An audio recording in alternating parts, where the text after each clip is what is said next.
आइए स्टूडेंट्स, आज हम बहुब्री समास पढ़ते हैं। बहुब्री समास में सूत्र है अनेक मन्य पदार्थे। ये सूत्र कहता है कि अन्य पद प्रधान होने पर बहुब्री समास होगा। अब तक हम पढ़ चुके हैं, पूर्व पद प्रधान में हमने अव्ययभाव समास किया, उत्तर पद प्रधान में हमने तत्पुरुष समास किया, दोनों पद प्रधान होने पर हमने द्वंद्व समास किया, और अब है अन्य पद प्रधान। अनेक मन्य पदार्थ अर्थात अन्य पद प्रधान होने पर बहुब्री समास होगा। कैसे?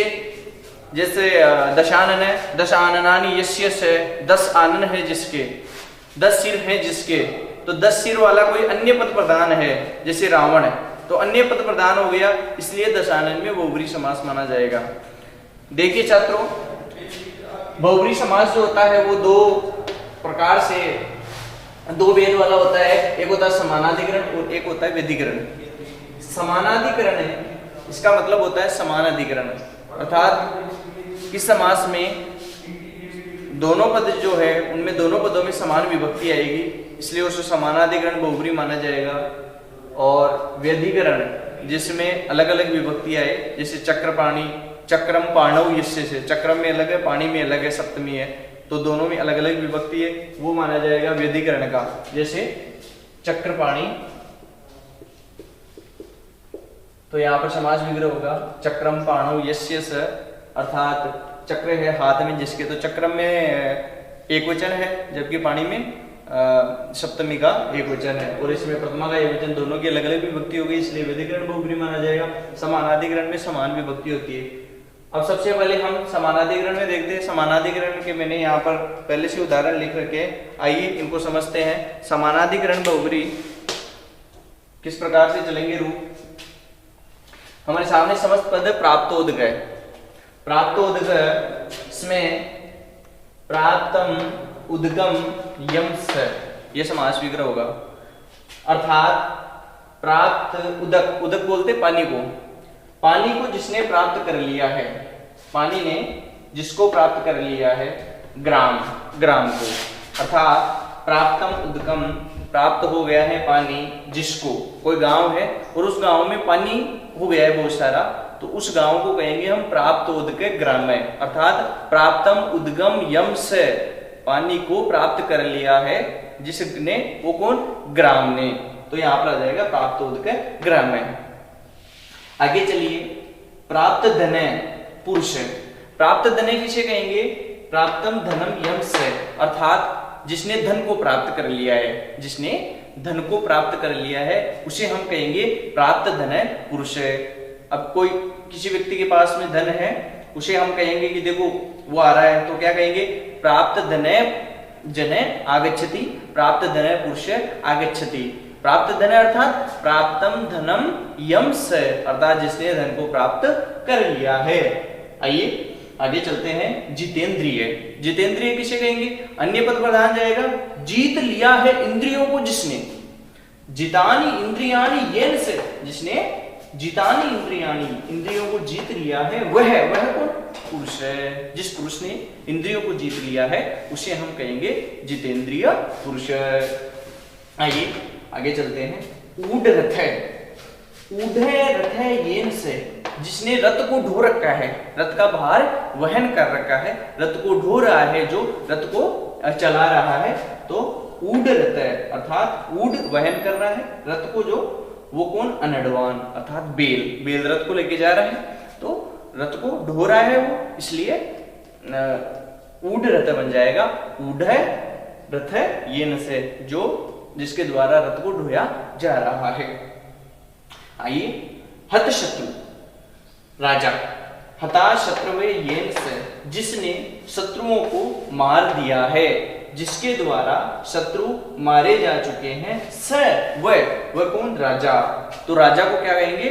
कोई राजा है और वो शत्रुओं को सबको पराजित कर देता है, सबको मार देता है, तो उस राजा को क्या कहेंगे कि ये कौन सा राजा है? हत शत्रु राजा है। हत शत्रु राजा अर्थात हता शत्रु येन से, जिसने शत्रुओं का नाश कर दिया, शत्रुओं को मार दिया है। आइए, उत्तीर्ण परीक्षा, उत्तीर्ण परीक्षा किसे कहेंगे? छात्र को, अन्य पद प्रधान होगा इसमें। उत्तीर्णा परीक्षा येन से, जिसने, येन जिसके द्वारा परीक्षा उत्तीर्ण कर ली गई है, जिसने परीक्षा पास कर ली है, परीक्षा उत्तीर्ण कर ली है, उसे कहेंगे उत्तीर्ण परीक्षय। कौन है वो? छात्र है। तो अन्य पद पर दान गया है, यहाँ पर कोई निश्चित अर्थ नहीं है, अन्य पद पर गया, इसलिए अन्य पद कौन हुआ यहाँ पर? छात्र। तो छात्रों को क्या कहेंगे? उत्तीर्ण परीक्षा छात्र है। उत्तीर्णा परीक्षा येन से उत्तीर्ण परीक्षा छात्र। पुनः आगे चलिए, लब्ध प्रतिष्ठा पुरुष है, अर्थात जिन्हें प्रतिष्ठा को प्राप्त कर लिया है, लब्ध कर लिया है। तो लब्धा प्रतिष्ठा येन से। अब यहाँ पर देखिए स्त्रीलिंग है लब्धा, तो प्रतिष्ठा भी स्त्रीलिंग, दोनों में समान विभक्ति है। उत्तीर्ण परीक्षा दोनों में समान विभक्ति है। हता अशत्रव दोनों में समान विभक्ति, इसलिए इसे हम कहेंगे समानाधिकरण बहुब्री। तो लब्धा प्रतिष्ठा येन से, जिसने प्रतिष्ठा को प्राप्त कर लिया है, लब्ध कर लिया है, उसे हम कहेंगे लब्ध प्रतिष्ठा पुरुष है। कृतय कृत्य पुरुष है। कृतम कृत्यम येन से, जिसने कृतम कृत्यम कार्य कर लिया है, जिसने कृत्य कर लिया है, कार्य कर लिया है, उसे कहेंगे कृत कृत्य। कृत कृत्य। आइए आइए आइए आइए, उपरीत पशु। उपरीतम पशु यस्मै से, जिसके लिए पशु उपरीत किया गया है, हरा गया है, उसे हम कहेंगे उपरीत पशु। दत्तम भोजनम यस्मै से, जिसके लिए भोजन दिया गया है, उसे कहेंगे दत्त भोजन है भिक्षुक है, भिक्षुक के लिए। तो दत्त भोजन है भिक्षुक है। पतितानि प्रणानि यस्मात् से, पतित प्रणय वृक्ष है।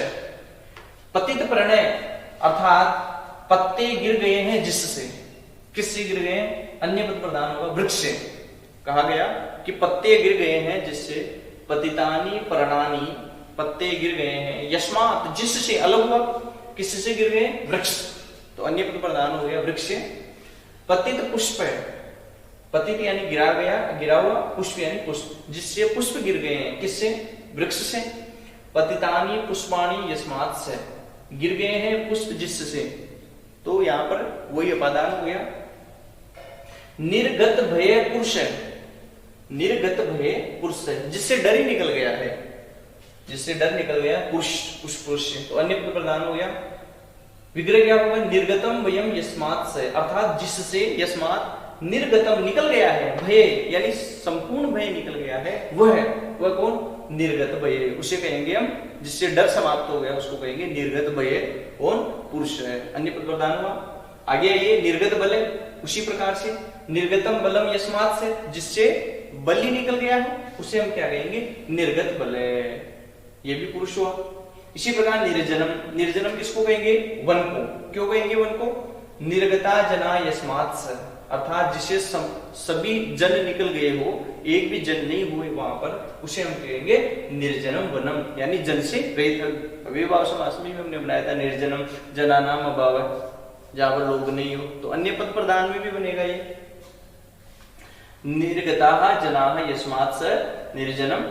श्वेतांबर, श्वेतानी अंबराणी यस्य से, सफेद वस्त्र जो धारण करते हैं उन्हें कहते हैं श्वेतांबर।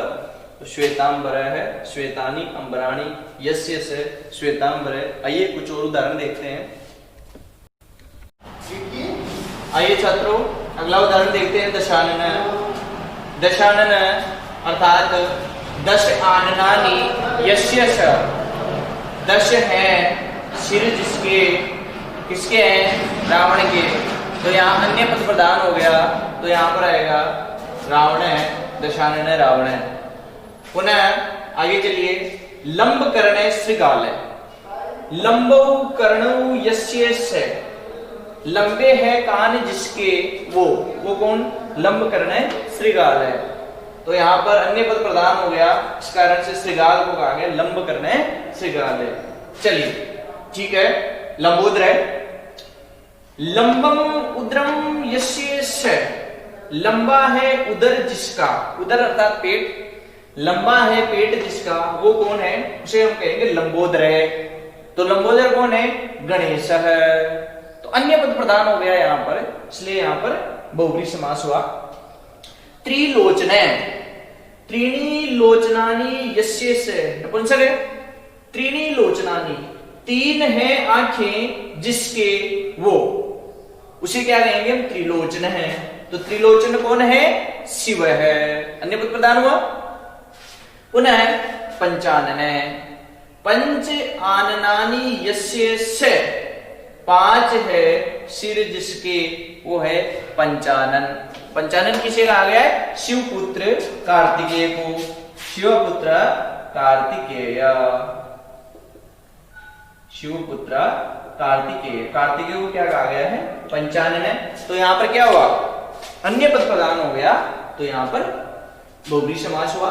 शीतांशु, सीता अंशवय यस्य से, अर्थात श्वेत है अंशु बिंदु जिसके, वो कौन? चंद्रमा, उसे क्या कहेंगे? शीतांशु। पुनः आइए आगे चलते हैं।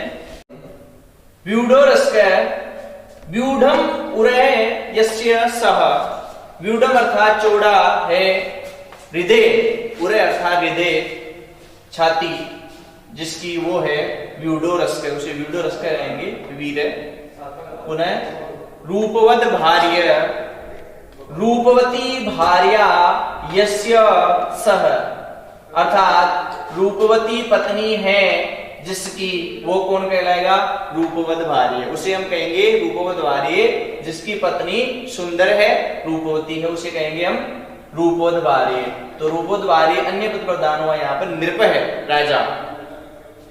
वीर पुरुष के ग्राम है, अर्थात वीरः पुरुषः यस्मिन् से, वीर पुरुष जिस में रहते हैं उस गांव को कहेंगे वीर पुरुष का ग्राम है। ये हुआ हमारा समानाधिकरण, समानाधिकरण बहुब्रीहि। अब हम देखते हैं व्यधिकरण बहुब्रीहि के उदाहरण। हाँ विद्यार्थियों, आइए समानाधिकरण के बाद में हम अब व्यधिकरण बहुब्रीहि के उदाहरण देखते हैं। समस्त पद है हमारे सामने चक्रपाणी, चक्रपाणी अर्थात चक्रम पाणौ यस्य सः, चक्र है हाथ में, पाणी हाथ को कहते हैं, चक्र है हाथ में जिसके, वह, चक्र है हाथ में जिसके, तो अन्य पद प्रदान हो गया। किसके हाथ में चक्र? भगवान विष्णु के। तो भगवान विष्णु यहाँ पर अन्य पद प्रदान होने से चक्रपाणी में बहुब्रीहि समास हुआ। अब यहाँ पर आप देखिए ये व्यधिकरण का भेद क्यों हुआ? समानाधिकरण में क्या था? ये दो दोनों पद थे, इन दोनों पदों में समान विभक्ति समान वचन था, जबकि चक्र में यहाँ पर प्रथमा विभक्ति का एक वचन है और यहाँ पर पाणी में पाणौ सप्तमी का एक वचन है, तो दोनों में अलग अलग विभक्ति, इसलिए इसको व्यधिकरण बहुब्रीहि माना जाएगा।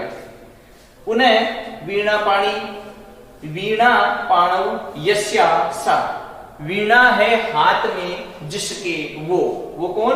वीणा पाणी, सरस्वती। तो वीणा पाणी किसे कहेंगे? सरस्वती को। वीणा है हाथ में जिसके, वीणा पाणी सरस्वती, वीणा पाणौ यस्या सा। वज्र पाणी, वज्र है हाथ में जिसके, वज्रम पाणौ यस्य सा, वो कहलाएगा वज्रपाणी। वज्रपाणी कौन? इंद्र। धनुष पाणी, धनु पाणौ यस्य से, धनुष है हाथ में जिसके, कौन? भगवान श्री राम। तो अन्य पद प्रदान हुआ, तो धनुष पाणी राम है, यहाँ पर बहुब्रीहि समास हुआ। कंठे काले शिव, कंठ में काल है जिसके, कंठे काल यस्य से, कंठे काल, कंठ में काल है जिसके, भगवान शिव, अन्य पद प्रदान हुआ, बहुब्रीहि समास हुआ। इसी प्रकार चंद्रशेखर, चंद्रशेखरे यस्य से, चंद्रमा है शिखर पर जिसके, भगवान शंकर के, तो इसलिए चंद्रशेखर भगवान शिव को कहा गया है, अन्य पद प्रदान हुआ। अंतिम उदाहरण देखिए, पुष्प हस्त, पुष्पाणि हस्ते यस्य से, हाथ में पुष्प है जिसके, किसके हैं? भक्त के, प्राय से, तो अन्य पद प्रदान हुआ और पुष्प हस्त में बहुब्रीहि समास हुआ। तो इस प्रकार से समानाधिकरण और व्यधिकरण दो भेद से ये बहुब्रीहि समास होता है और इसमें अन्य पद प्रदान होता है। इसका सूत्र है अनेकमन्य पदार्थे, इस सूत्र से अन्य पद प्रदान होता है। इस प्रकार से बहुब्रीहि समास हमारा यहाँ पर कंप्लीट होता है।